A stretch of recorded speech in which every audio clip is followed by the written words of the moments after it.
Bismillahirrahmanirrahim. Alhamdulillahi rabbil alamin. Wassalatu wassalamu ala asyrafil anbiya'i wal mursalin.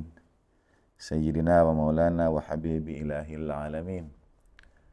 Alladhi sumiya fis sama'i bi Ahmad wa fil ardi bi Abil Qasimil Mustafa Muhammad.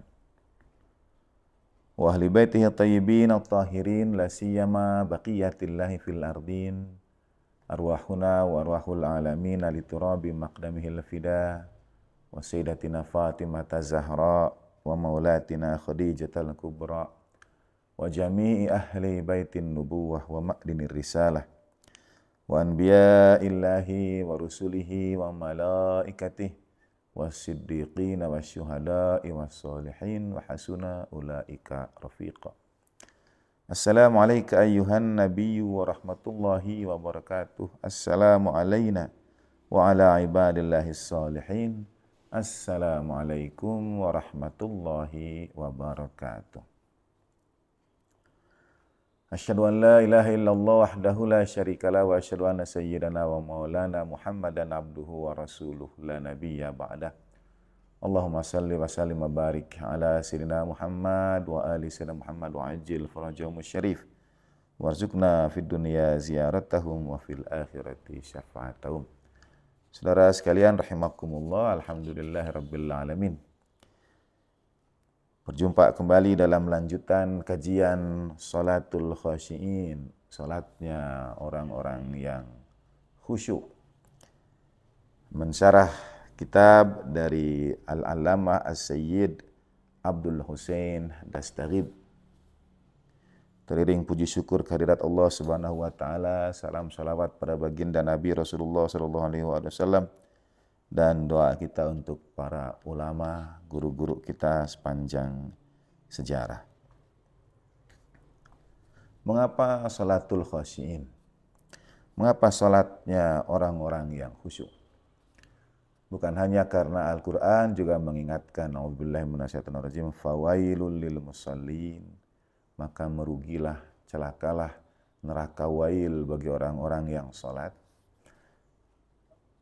Pada saat yang sama, khususnya di era sekarang ini, kita menghadapi tantangan.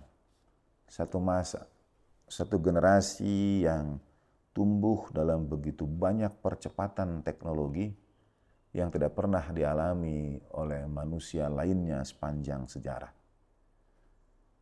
Sebagian di antara saudara mungkin mengalami perpindahan yang sangat cepat dari mesin ketik hingga telepon pintar. Dan satu di antara dampaknya adalah akses informasi yang terbuka, yang terbentang lebar. Anak-anak kita berhadapan dengan ragam pendapat yang berbeda. Dan cara kita mengajarkan, menyampaikan agama selama ini, termasuk perintah-perintahnya, kita sebut dengan perintah. Kewajiban-kewajibannya itu menjadi tantangan tersendiri, khususnya bagi anak-anak, bagi generasi digital, bagi generasi milenial. Mereka tidak ingin dipaksa, mereka tidak ingin dibebankan, tidak ingin itu menjadi sesuatu yang memberatkan, menjadi kewajiban. Prinsip generasi digital itu adalah what's in it for me? Apa manfaatnya untukku? Tentu ketika kemudian kita menghadirkan perintah-perintah dalam agama itu, kata perintah juga termasuk sesuatu yang kurang dekat dengan bahasa anak-anak muda kita. Mereka tidak ingin diperintah, tidak ingin disuruh, tidak ingin dibebani kewajiban ini dan itu. Punya pikiran sendiri, pilihan sendiri, dan lain sebagainya. Agama mesti hadir dengan wajah yang juga memenuhi keresahan mereka itu. Alih-alih kita menghukum mereka, memberi sanksi pada mereka karena banyak pertanyaan mereka tentang agama, kita dituntut untuk memberikan wajah agama yang lebih ramah, yang lebih dekat dengan bahasa keseharian mereka. Nah, what's in it for me? Apa untungnya bagiku? Seorang anak sekolah pernah bertanya kepada saya tentang sholat ini. Dan lalu disampaikan pola untung rugi. Seakan-akan kalau misalnya ternyata setelah kita meninggal dunia, akhirat itu ada dan kita dimintai pertanggungjawaban tentang sholat. Kalau kita sholat, alhamdulillah. Mudah-mudahan itu juga kita selamat. Kalau kita tidak sholat dan tahu itu diwajibkan atas kita, lalu kita melanggarnya, maka kita akan celaka. Tapi kalau ternyata setelah dunia ini tidak ada akhirat, apa ruginya dengan sholat? Gerakannya, menyehatkan, dan lain sebagainya. Nah, itu bahasa-bahasa dialektik, bahasa-bahasa diskusi. Sesungguhnya ada hal lain yang semestinya dapat disampaikan tentang beragam syariat. Saya menyebutnya syariat, memang Allah Ta'ala di dalam Al-Quran menggunakan bentuk kata perintah. Seperti sholat misalnya, a'udzubillahi minasyaitonirrajim, itu disandingkan dengan penegakan. A'udzubillahi minasyaitonirrajim, wa aqimus sholata lidzikri. Tegakkan sholat atau dirikan sholat. Di situ kita mesti memaknai mengapa ada kata aqimu, mengapa ada iqamatus sholat. Mengapa tidak sholatlah, tapi dirikanlah sholat, tegakkanlah sholat. Mengapa Allah Subhanahu wa Ta'ala menurunkan syariat itu dengan menyandingkan satu kata kerja lainnya, yaitu iqamatus sholat, dirikanlah sholat. Untuk menjawab keresahan, keraguan anak-anak muda sekarang ini, kita perlu mengetahui juga isu yang sekarang ini sangat penting dan banyak dibincangkan, yaitu mental health, kesehatan mental, kesehatan jiwa. Dunia bergerak begitu cepat, perasaan dan terutama hal-hal yang dibangkitkan oleh masalah-masalah yang timbul karena teknologi, karena sosial media, itu menambah satu permasalahan baru bagi anak-anak kita, bagi kita juga semuanya, yang tidak pernah dialami oleh umat sebelum kita. Kita dipaparkan pada ragam informasi. Kita dicekoki oleh kubu A, B, C, dan lain sebagainya. Belum cukup waktu otak kita ini mengolah informasi, sudah datang lagi informasi yang baru. Bahkan sekarang ini hunian institusi, lembaga-lembaga kesehatan mental, lembaga-lembaga kesehatan jiwa itu penuh. Bukan hanya misalnya karena pasca kontestasi, lalu banyak yang masuk. Tidak. Banyak anak-anak muda kita yang menemukan benturan antara idealisme dan realitas, itu memperoleh penanganan khusus. Doa kita untuk semuanya. Nah, satu di antara yang tidak pernah terjadi dalam sejarah adalah luapan informasi.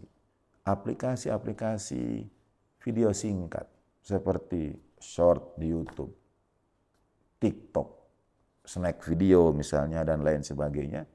Dalam 1 menit, otak kita itu bisa mengolah puluhan informasi. Ada information overload, bukan karena otak kita tidak mampu, bukan karena akal kita tidak bisa, tapi ada kesiapan mental dalam menerima informasi yang meluap, yang meluber itu. Di situ kita mengetahui bahwa manusia ternyata bukan hanya terdiri dari jasmani, tetapi ada jiwa, ada ruh, ada batin, ada pikiran, ada perasaan. Kasus-kasus kesehatan mental ini dibukukan dalam sebuah kitab induk, katakanlah, kitab catatan. Sama seperti kesehatan fisik, lahiriah, ada jenis-jenis penyakit, demikian pula kesehatan mental yang beragam jenisnya. Misalnya pada anak-anak kita mengenal ada spektrum autisme. Nanti juga pada orang-orang dewasa itu juga kalau kita mengambil standar tes tertentu, boleh jadi setiap di antara kita itu masuk dalam satu di antara sekian yang banyak kategori yang setiap tahun kategorinya selalu meluas. Kita sangat mungkin mengidap satu di antara ketidakselarasan jiwa, atau kita menyebut ya mental health, kesehatan mental. Nah, disitulah kemudian sholat menurut saya menemukan pintu masuknya, entry point-nya. Sholat adalah sebuah wasilah ketika kita mengakui diri kita ini apa adanya. Menurut Alamah Dastari, sholat kemudian tidak lagi kita pandang sebagai sebuah perintah, meskipun itu adalah syariat Allah Ta'ala yang memang diwajibkan atas kita. Tapi kita akan memandang sholat sebagai sebuah kebutuhan. Seperti tubuh ini kalau ingin sehat, kita konsumsi buah-buahan, sayur-mayur, lauk pauk yang segar.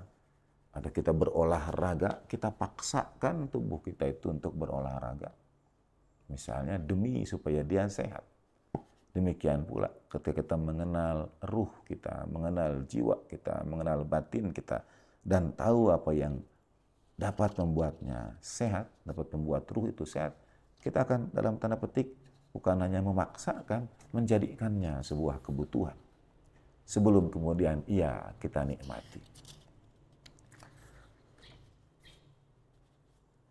Bab kedua pada buku Sholatul Khoshi'in dari Alamah As-Sayyid Abu Nusain Dastarib ini mengisahkan tentang hudurul qalbu fil ibadati wa tahsili. Hadirnya kalbu.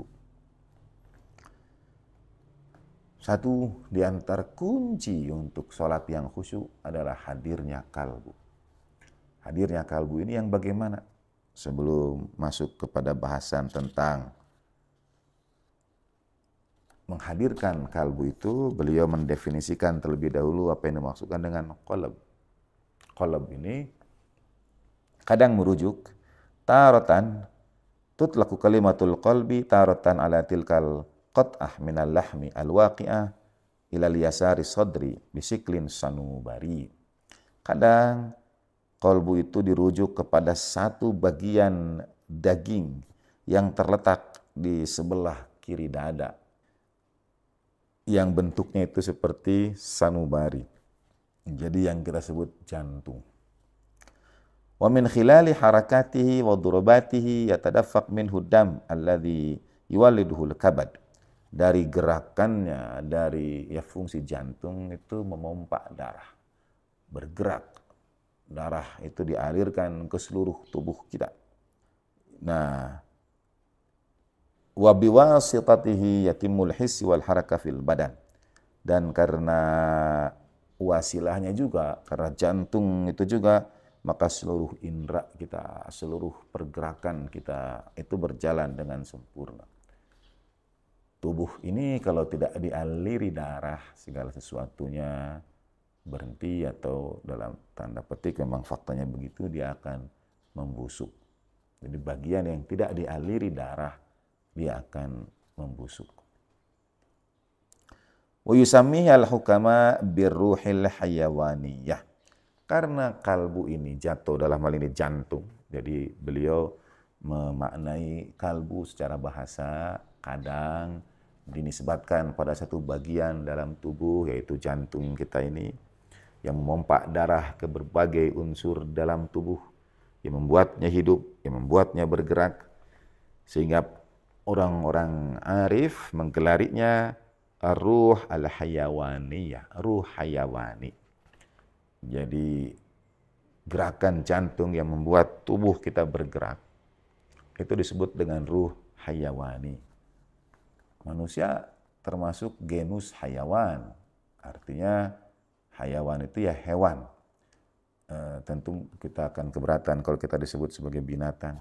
Tapi secara biologis yang dimaksud hayawan adalah makhluk Allah Subhanahu wa taala, ciptaan Allah taala yang memiliki beberapa unsur.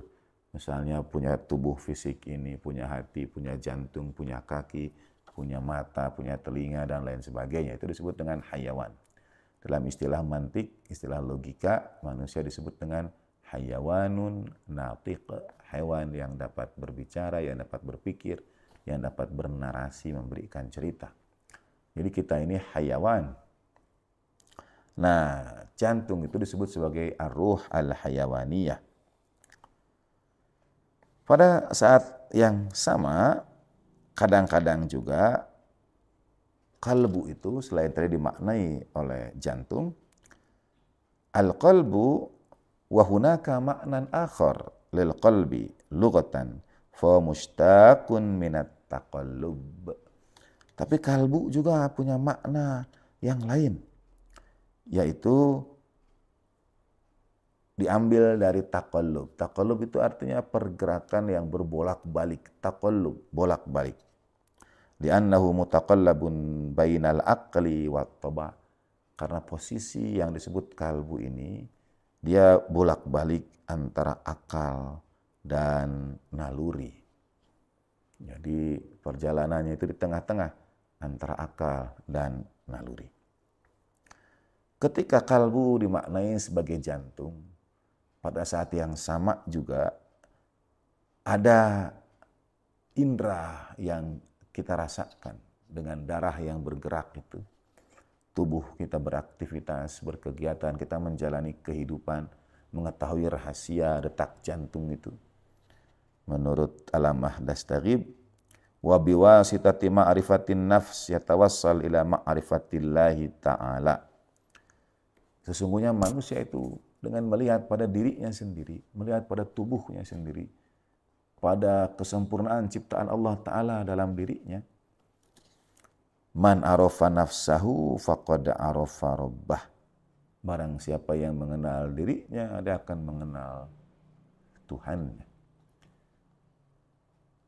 Makhluk, pengenalan terhadap makhluk akan mengantarkan kita pada Sang Khalik.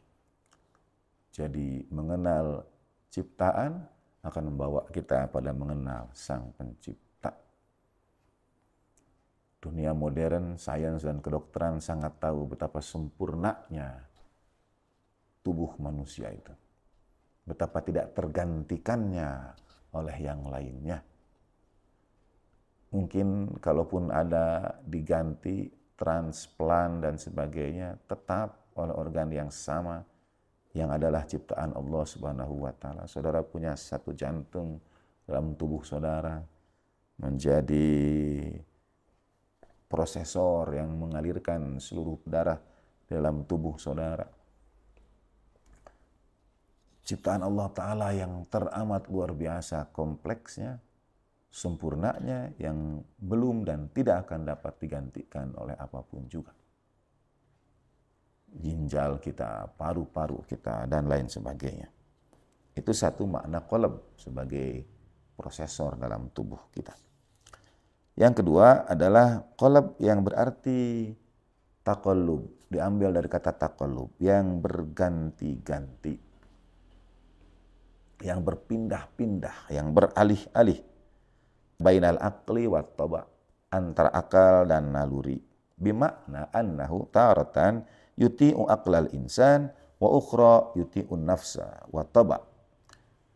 Artinya kadang-kadang kalbu itu dia taat pada perintah akal manusia, menaati perintah akal manusia, kadang-kadang juga menaati perintah diri, perintah nafsu, perintah toba, naluri. Hatta yaghliba ahaduhuma al-akhar fin nihayah.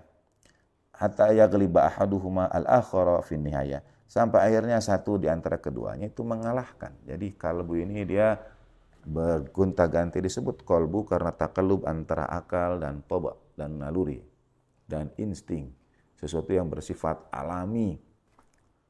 Mungkin kita sekarang menyebutnya nafsu misalnya. Dia berpindah-pindah antara akal dan nafsu ini sampai kemudian yang satu mengalahkan yang lainnya. Imma akal mengalahkan nafsu, mengalahkan naluri, atau nafsu yang mengalahkan akal. contoh sederhana ketika kita melihat satu kesalahan diperbuat oleh orang lain, keluarga kita misalnya, kita punya kesempatan satu, marah lebih dahulu, atau yang kedua, menelusuri sebab-musabab mengapa terjadi peristiwa itu. Biasa, kalau marah itu mendahului, berarti kolbunya itu bergerak kepada tobat tadi itu, dan akal dikalahkan. Tapi kalau bergerak ke akal, dia dapat menahan amarahnya. Ada misalnya yang kita sebut aksi, reaksi, dan respon. Ini pemahaman saya saja.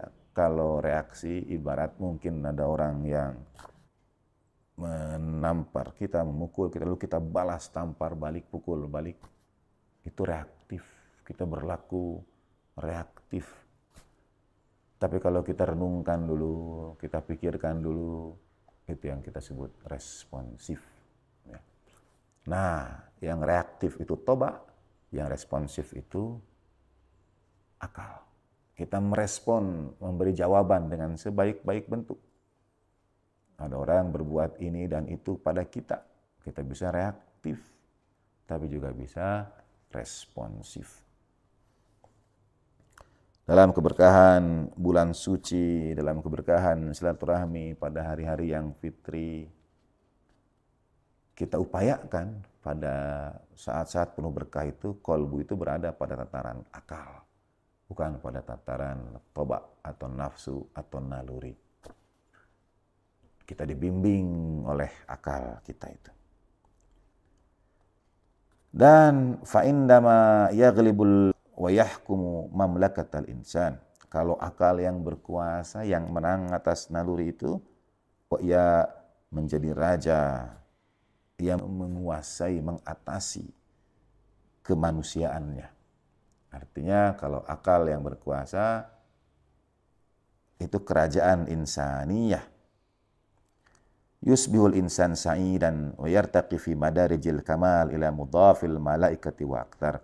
Manusia akan bergerak menuju kebahagiaan, naik pada tangga-tangga kesempurnaan, dan musaf akan disifatkan sebagai malaikat atau bahkan lebih tinggi lagi. Tetapi kalau yang sebaliknya, yang berkuasa itu toba, naluri, nafsu, falahu jihatun mukhtalifah. Dia akan berdampak pada beberapa kemungkinan. Wa fi surati ghalabati syahwah yakunu kal bahaim au aktarin hitatan. Kalau syahwat yang berkuasa, dia akan menjadi bahaim, binatang-binatang buas. Kalau yang berkuasa itu amarah, dia akan menjadi seperti ini, bahasa Arab itu punya hayawan, ya, punya bahaim, punya wuhus. Bahaim itu binatang-binatang yang mungkin bahasa kita sekarang binatang liar, barangkali binatang liar lebih tepat. Karena pada kata wuhus itu kita terjemahkan menjadi binatang buas. Jadi kalau syahwat berkuasa, dia akan menjadi seperti binatang liar, bahaim. Kalau amarah yang berkuasa, dia akan menjadi binatang buas, wuhus bahasa Arabnya. Dan kalau yang berkuasa itu makar, tipu daya, hilah, al-khida, ya, intrik, fasaufa yasiru kasyayatin, dia akan menjadi setan. Artinya kalbu itu akan dipengaruhi satu oleh syahwat, yang gerakannya itu antara akal dengan nafsu itu kemana dia, apa pencetusnya. Syahwat misalnya itu hawa nafsu, syahwat itu bisa ada syahwat misalnya ingin ya makanan juga termasuk ke dalam syahwat, maunya makan saja. Dalam artian ia menemukan kepuasannya itu pada makan saja, pada minum saja, pada sesuatu yang sangat dia sukai, macam-macam. Kita mungkin menyebut sekarang, ya maafkan kalau saya menyebut kata minat atau hobi. Sebetulnya minat atau hobi sesuatu yang baik. Tetapi ketika ia sampai di satu titik, melebihi kewajaran, dalam artian ia menjadi tergila-gila pada minat dan hobinya itu syahwat dia. Yang dia kejar terus, yang tidak tenang kalau belum dapat. Termasuk juga syahwat-syahwat jinsiyah, ya, syahwat-syahwat hubungan jenis dan lain sebagainya. Itu disebut syahwat. Jadi keinginan untuk memenuhi, memuaskan diri pada apa yang disukai. Sekali lagi, apa saja bentuknya. Dengan puasa kita diajarkan untuk menahan itu semua. Ada yang kita inginkan itu kita tahan. Hakikat puasa adalah imsak, adalah menahan diri. Kita menahan diri dari makan, menahan diri dari minum. Tapi begitu berbuka, seharusnya menahan dirinya itu memperlihatkan bentuknya. Tidak lantas kita menjadi rakus seluruh yang ada, lalu kemudian disantap begitu saja. Hikmah menahan diri selama seharian penuh itu mesti tampak pada waktu berbuka. Jadi menikmati selayaknya, seperlunya, dan lain sebagainya. Tidak mengubah fasting kita, kata Allahyarham ayahanda tercinta, tidak mengubah fasting kita menjadi feasting. Tidak mengubah puasa kita menjadi pesta. Karena dampak dari menahan diri seharian masih terlihat pada waktu berbuka. Nah, itu kita sebut syahwat.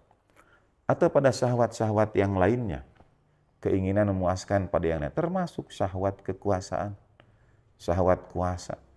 Kalau orang sudah menikmati kursi, katanya yang empuk seperti ini, ia enggan berdiri. Itu termasuk syahwat juga. Kalau dia sudah menikmati jabatan, menikmati kekuasaan, otoritas, pemerintahan, dan lain sebagainya dimanapun, dan ia enggan untuk, atau ada hasrat dalam dirinya untuk terus berkuasa, itu juga termasuk syahwat. Karena dia tidak akan pernah puas. Inginnya lagi, dan lagi, dan lagi. Itu termasuk syahwat juga. Nah, kalau itu mengalahkan akal, mengetahui bahwa ini sesungguhnya tidak berkesesuaian, kalbunya itu taraddud bainal aqli wat taba', dan ia dikalahkan oleh syahwat kuasanya, maka itu yang disebut alamah dastarib kal bahaim, seperti bahimah, seperti binatang liar. Tapi kalau yang berkuasa itu amarah, murka, kebencian, dendam. Ini kalau yang tadi semua itu syahwat bersifat kepuasan diri, memuaskan diri kita sepuas-puasnya dalam hal apapun, maka ghadab itu adalah luapan amarah, murka, benci yang muncul dari diri kita terhadap berbagai peristiwa. Nah, misalnya waliyadzubillah, mengharapkan ketidakbaikan orang lain, atau kemudian ya kehancuran orang lain, kebinasaan orang lain. Tidak tenang kalau melihat orang lain, apalagi seseorang yang dimusuhi, waliyadzubillah, itu bahagia hidupnya, sukses, tentrem, tenang, anak-anak keluarganya. Nah, itu dia dikuasai oleh ghadab. Kalau ia sampai tidak nyaman dengan kebahagiaan orang lain misalnya, kita akan kalwuhushi fi tab'i, menjadi binatang-binatang buas. Dan kalau ia disibukkan dengan reka perdaya, tipuan, intrik, konspirasi, mufakat jahat, rencana-rencana buruk, dan lain sebagainya, ia memikirkan untuk memenuhi syahwatnya. Apapun, syahwat kuasa misalnya, atau kemudian ghadab, kebencian kepada lawannya, lawan politik misalnya, dan ia lalu merajut reka perdaya, tipu, intrik, konspirasi, rekayasa, dan lain sebagainya, fasaufa yasiru kasyayatin, maka ia akan menjadi setan-setan. Ia seperti setan. Nah, Ini semua disampaikan Allamah Dastagib untuk menjelaskan satu kunci krusial bahwa untuk dapat sholat khusyuk, untuk dapat sampai pada titik kekhusyuan itu, kalbu itu mesti bergerak ke arah akal. Jangan bergerak ke arah nafsu, ke arah naluri, ke arah insting. Dia taradud, tapi dia harus bergerak ke arah akal. Harus dilatih. Dia harus menguasai kalbunya itu. Dengan kata lain, seluruh sifat itu mesti dijauhi untuk sampai pada kekhusyuan itu, hadirnya kalbu dalam ibadah, dalam sholat itu. Syahwat itu harus ditaklukkan. Kebencian, angkara murka itu harus dihilangkan. Dan segala rencana jahat, rekayasa, konspirasi, tipu, dan lain sebagainya mesti ditiadakan, dihilangkan. Selama batin kita masih berpikir itu semua, kita tidak akan pernah sampai pada kekhusyuan sholat. Begitu kita takbir Allahu Akbar dan yang kita ingat adalah nikmatnya santapan atau sesuatu yang syahwat kita ada di situ, kita tidak akan sampai pada kekhusyuan sholat. Atau kita mengangkat tangan, kita takbir dan batin kita membenci seseorang, tidak akan sampai pada kekhusyuan sholat. Atau juga kita mengangkat tangan Allahu Akbar, di kepala kita ada rencana-rencana ini dan itu, hilah, khida, ya, makar, kita juga tidak akan sampai pada kekhusyuan sholat. Taradud antara akal dan nafsu ini, bahasa saya sekarang, itu yang menimbulkan isu mental health, isu kesehatan mental. Dan kalau dilihat dari bahasan Allamah Dastagib, semua kita jatuh ke dalamnya. Ada yang terperangkap oleh syahwat, ada yang dijerat oleh ghadab, ada yang dijebak oleh hilah. Dan itu Ayatul Dastagib sebetulnya menyebut juga dengan penyakit hati. Dalam kitab beliau Qalbun Salim. Jadi untuk punya kalbu yang taat pada akal itu, beliau menulis juga sebuah buku yang lebih tebal dari buku ini, yang disebut dengan Qalbun Salim, hati yang selamat, hati yang bersih. Dan ayat Al-Quran juga menjelaskan, A'udzubillahi minasyaitonir rajim, illa man atallaha biqalbin salim, yang datang kepada Allah Ta'ala dengan kalbu yang selamat, yaitu kalbu yang bersih dari syahwat, bersih dari ghadab, dan bersih dari hilah, makar, dan khidah. Itu kalbun salim. Dan kelak semua itu, kalau kita tidak bisa selamat di dunia, membersihkan yang tiga itu, A'udzubillahi minasyaitonir rajim, yauma tublas sarair. Nanti akan datang sarirah batin itu ditampakkan semuanya. Wujud kita ini apa adanya. Dan kita mesti sangat berhati-hati. Detik ini juga kita tidak tahu kita terjerat pada perangkap yang mana. Kalau syahwat yang berkuasa atas diri kita, kita ini bahaim. Kalau ghadab, kita ini wuhush. Dan kalau hila, khida, makar, kita ini waliyadzubillah syayatin. Itu tahapan yang lebih dalam lagi. Dalam artian yang dihadapi anak-anak muda kita sekarang yang saya sebut mental health issue itu mungkin masih pada layer yang di atasnya. Itu masalah-masalah kepribadian, masalah-masalah psikologis, masalah-masalah kejiwaan. Karena ada grup-grup diskusi yang seseorang mungkin teralienasi, dikucilkan, tidak disetujui, dan kita berdiskusi tanpa tatap muka. Kita tidak melihat apakah orang bercanda atau tidak. Atau misalnya berapa banyak postingan anak-anak itu di-like oleh yang lainnya, yang menjadi dalam hal ini budak likes ya, berharap banyak pujian, berharap orang menyentuh tombol like itu, dan kalau tidak dia menyadari apa yang salah dengan dirinya. Mengapa teman-teman kemudian tidak like postingannya atau membaca update status dari orang lain dan mengira itu ditujukan untuk dirinya, padahal sesungguhnya untuk orang yang lain. Apapun itu, pikirannya berkecamuk.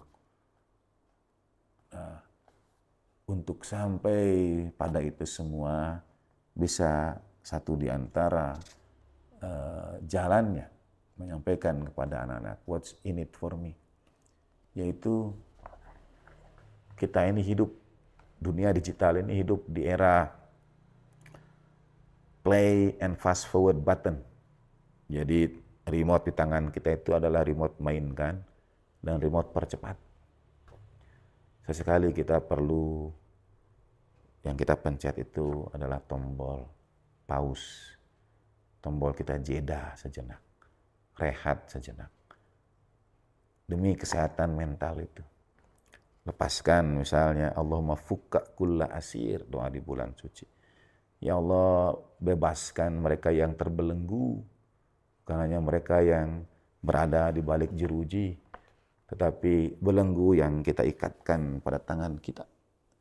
Misalnya telepon genggam ini, lalu satu jeruji di sini, rantai di sini, satu lagi di tangan kita.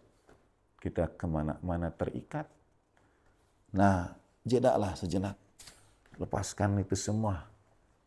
Dan Allah Ta'ala telah memberikan kepada kita waktu-waktu untuk itu. Kalau kita ambil air wudhu, kita basuhkan agar ia mendinginkan jasmani kita ini, menyegarkannya kembali, membersihkannya kembali.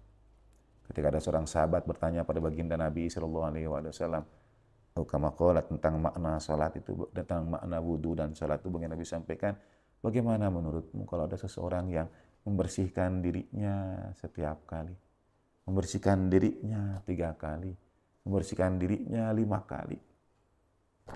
Bersih ya Rasulullah. Demikianlah. Artinya wudu dan salat kita itu ibarat orang membersihkan dirinya lagi dan lagi dan lagi. Dalam perjalanan di padang pasir, debu-debu itu akan dengan cepat menempel. Kalau ia bersihkan, bersih lagi. Berjalan lagi, nempel lagi, ia jeda sejenak, ia bersihkan lagi. Dan yang dibersihkan melalui ibadah sholat itu bukan hanya tubuh kita, tapi juga pikiran kita. Pause, jeda sejenak dari berbagai hal yang memenuhi pikiran kita. Lepaskan keterikatan-keterikatan itu dan hadirlah pada waktu-waktu sholat dengan berusaha untuk membebaskan diri dari segala keterikatan. Di situ kita akan menemukan maknanya, menemukan keindahannya. Anggap saja seperti orang berlari terus, dikejar-kejar terus. Living in the fast lane, hidup di jalur cepat.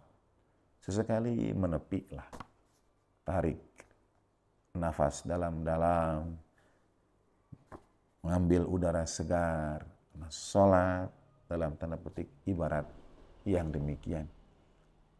Kita mungkin beristirahat dari jalur cepat kehidupan dunia. Pada saat kita beristirahat di jalur cepat kehidupan dunia itu, kita masuk pada jalur cepat kehidupan akhirat kita. Masuk pada jalur cepat kesehatan rohani kita, kesehatan mental kita. Itulah satu di antara sudut pandang memaknai sholat. Ia menjadi kebutuhan dan mudah-mudahan pada suatu saat ia menjadi kenikmatan. At-tariq ila khuduril qalb. Kita masuk pada bagian berikutnya. Lalu bagaimana cara menghadirkan kalbu itu? Bagaimana cara kita mencegah supaya syahwat, ghadab, hila, khida itu tidak berkuasa? Bagaimana agar kalbu yang taradud itu selalu bergerak ke arah akal?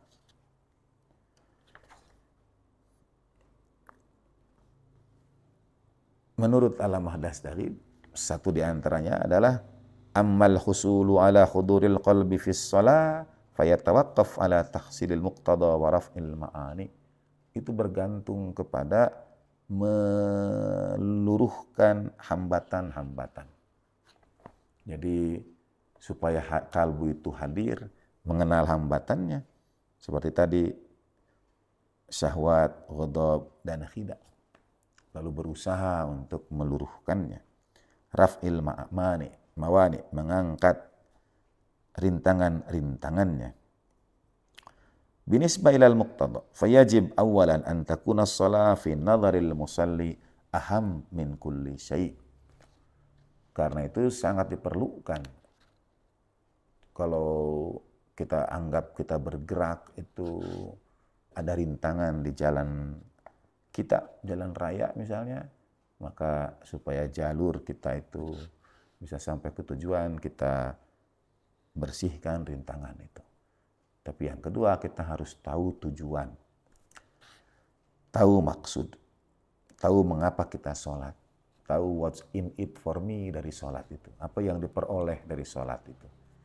Menjadikannya sebagai resting time dari kehidupan dunia adalah satu di antaranya. Dan itu diriwayatkan juga dalam hadis Mi'raj baginda Nabi SAW. Ketika sholat itu juga dalam beberapa riwayat menjadi istirahah, menjadi istirahat. Dalam hal ini istirahat ruh, karena berbagai hiruk pikuk kehidupan dunia, lalu ruh itu beristirahat. Istirahatnya para aulia ada dalam salat-salat mereka. Idzan fama lam ya'taqid al-musalli bi anna salata aham min jami'il umur falyatawaqqa tahsil huduril qalb. Selama itu belum dihasilkan bahwa salat itu menjadi lebih penting dari segalanya, karena makna salat tadi yang dikandungnya, tujuan mengapa salatnya, untuk apa kita salatnya, membersihkan dari syahwat, ghadab, dari khida dan lain sebagainya. Kalau itu semua tidak tercapai, maka tidak akan tercapai juga hudurul qalbi, hadirnya kalbu itu. Karena itulah dalam hal ini ada riwayat dalam kedua mazhab juga tentang kedudukan sholat ini. In qubilat qubila ma siwaha wa in ruddat rudda ma siwaha. Kalau diterima sholat itu diterima amalan yang lain. Kalau ditolak sholat ditolak pula amalan yang lain. Karena posisi menempatkan sholat berada dalam amalan yang seperti apa. Ketika ia menjadi amalan yang menghadirkan kalbu dan membersihkan diri dari syahwat, dari ghadab, dari tipu perdaya, dengan sendirinya diantarkan pada kebaikan amal-amal yang lainnya.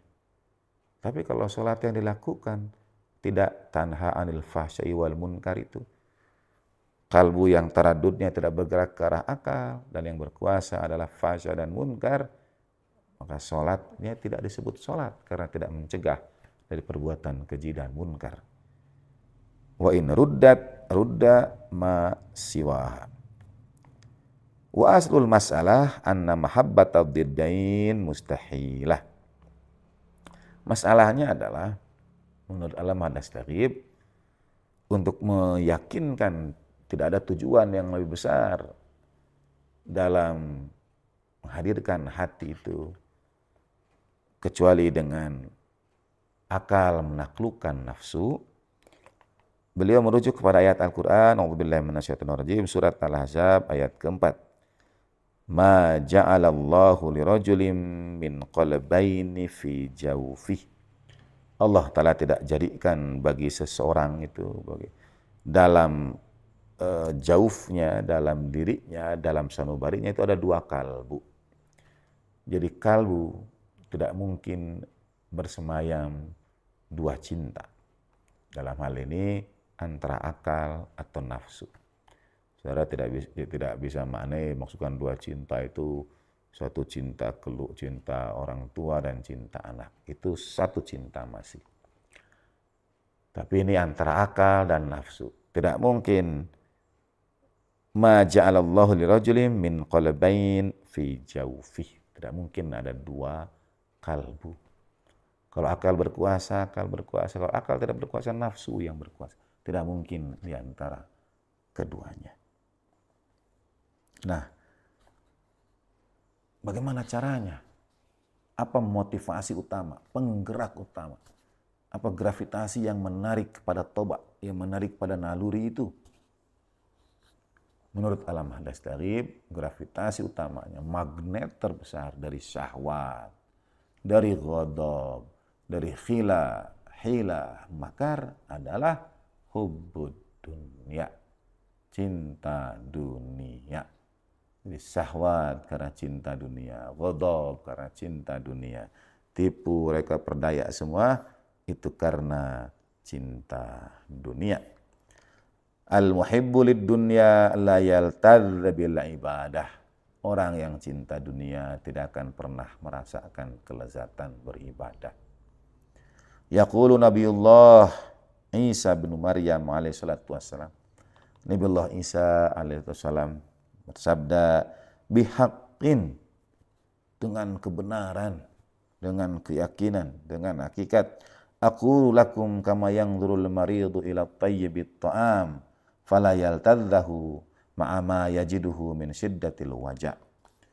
Dengan yakin aku katakan kepada kalian, orang yang cinta dunia itu tidak akan menikmati ibadah seperti seorang yang sakit tidak akan menikmati makanan-makanan yang lezat.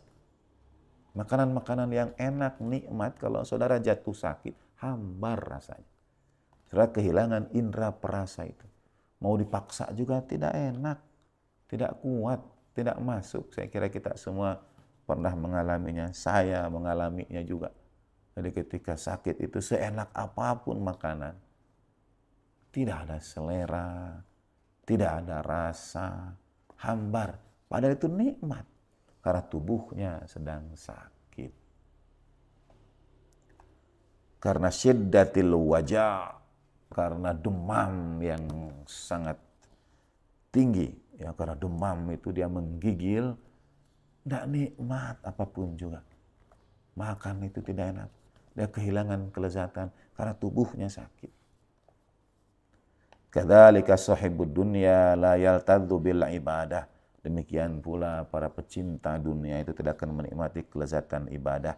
Wala yajidu halawatiha, tidak akan menemukan manisnya ibadah itu. Ma'ama yajidu min hubbil mal, bersamaan dengan kecintaannya kepada al-mal, kecintaannya kepada harta.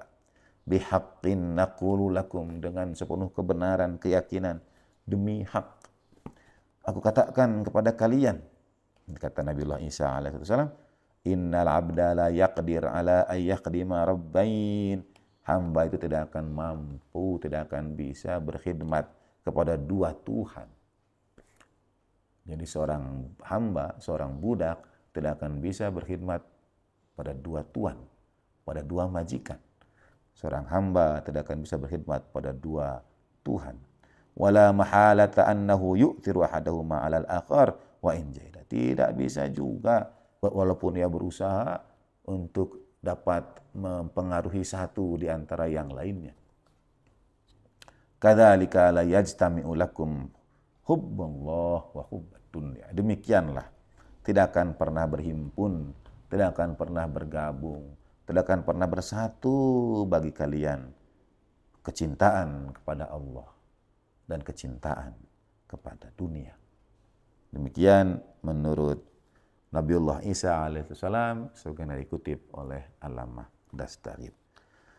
Lalu bagaimana kita melepaskan diri dari kecintaan pada dunia ini yang menjerat kita begitu rupa, membuat kita kehilangan kelezatan dan kenikmatan dalam ibadah? Insya Allah kita bincangkan pada episode berikutnya. Terima kasih atas perhatian saudara. Doa kita selalu untuk saudara kita kaum muslimin, saudara kita sesama umat manusia, termasuk doa kita juga bagi mereka yang terjerat dalam tipuan-tipuan kalbu yang bergerak pada nafsu itu. Dan saya sangat percaya pada saat yang sama saudara kita yang sedang diuji dengan berbagai cobaan, kalbu mereka jauh lebih bersih dari saya, jauh lebih selamat, jauh dihindarkan dari pemenuhan syahwat, ghadab, khida, dari kecintaan-kecintaan pada dunia. Jadi ketika kita mendoakan mereka pada saat yang sama sesungguhnya kita jauh lebih memerlukan juga doa-doa mereka untuk kita. Bagi para guru kita, almarhumin, terus Allah yarham, keluarga besar kita semua, saudara kita kaum mukminin dan mukminat yang sakit, yang diuji dengan berbagai musibat, dan saudara kita sama umat manusia, kita antarkan ummul kitab. Al-Fatihatu ma'as salawat.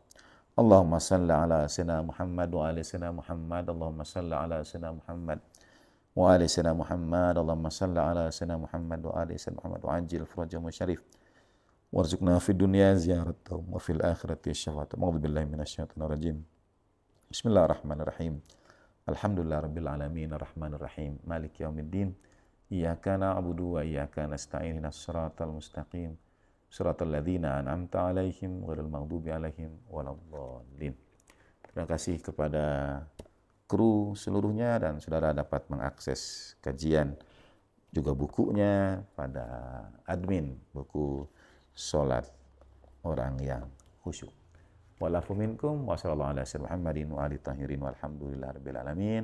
Wa ma taufiqi illa billah alaihi tawakkaltu wa ilaihi unib. Wassalamualaikum warahmatullahi wabarakatuh.